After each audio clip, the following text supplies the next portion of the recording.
36సారి ఢిల్లీకి రేవంత్ నేడు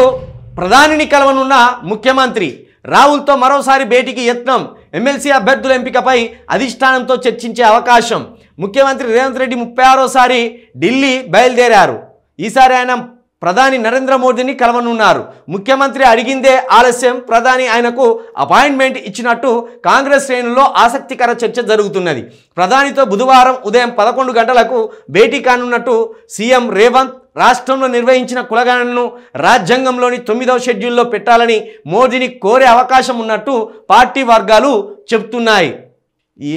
ఏ సందర్భం ఏ సమయంలో ఏం చేయాలో మరి రేవంత్ రెడ్డి గారికి తెలుసో లేదో తెలియదు కానీ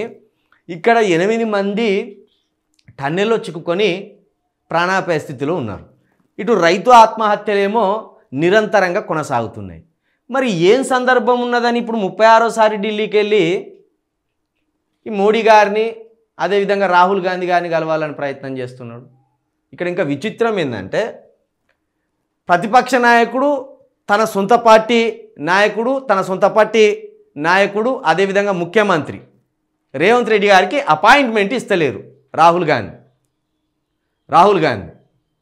అదేవిధంగా ఇప్పుడు రాహుల్ గాంధీ ఏమో అసలు కలిసే సమయమే ఇస్తలేరు రేవంత్ రెడ్డికి మరి అదేందో కానీ దేశ ప్రధానమంత్రి మాత్రం రేవంత్ రెడ్డి గారు ఎప్పుడు అడిగితే అప్పుడు అపాయింట్మెంట్ ఇస్తాను మరి వీళ్ళ మధ్య ఉన్న సీక్రెట్ ఒప్పందం ఏంది వీళ్ళ మధ్య జరిగే సీక్రెట్ చర్చలేంది ఈ తెలంగాణ ప్రజలకు మెల్లమెల్లగా అర్థమవుతూనే ఉన్నాయి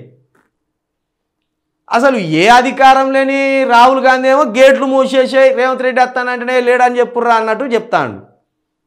మరి దేశానికి ప్రధానమంత్రి మోదీ గారు పైగా తన ముఖ్యమంత్రి కాదు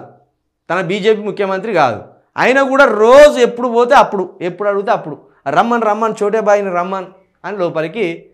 పిలుచుకొని మరి కూర్చోబెట్టుకుంటాడు మరి దీని వెనుక మతలాభం ఏందో మరి ఈ బీజేపీలో కాంగ్రెస్ వాళ్ళు చెప్పాలి